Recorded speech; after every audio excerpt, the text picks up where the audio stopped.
Rồi chào anh em nha, chào tất cả anh em trở lại kênh review hàng Nhật Bãi ha. Rồi tiếp tục lên cho anh em một cái một cặp máy anh em. Một cặp máy mình thanh lý cho anh em ha, cặp máy cắt gỗ Makita.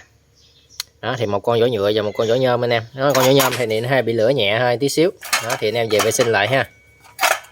Đó thì anh em về dọn lại nha. Rồi bán giá rẻ cho anh em luôn. Rồi bán cho anh em cặp này là 300.000 ha, chuyển khoản đủ em bao ship anh em nha.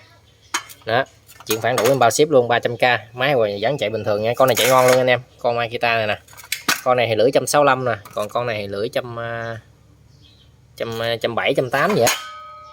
180 anh em, lưỡi 180. Rồi mình test con này trước ha.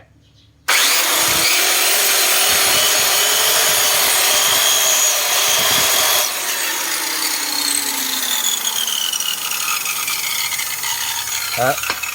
Rồi giá lúc trước này 200.000 nè anh em. Đó, rồi bán cho anh em cặp này là 300.000 ha. Đó. Rồi một con chia nhỏ đầy đủ nha anh em. Rồi con thứ hai ha. Đó.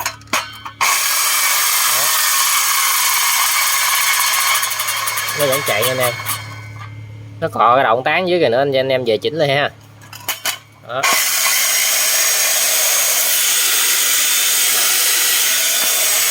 Nó hơi bị lửa ha.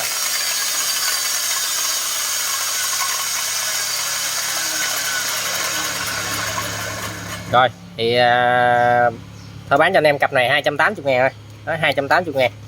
Đó, giá da chai luôn anh em. Da chai giờ rất là lên, bán như giá da chai rồi. Rồi 280.000 nha, chuyển khoản đủ em bao ship anh em luôn. Đó, vậy anh em tự dọn nha. Rồi chào anh em ha.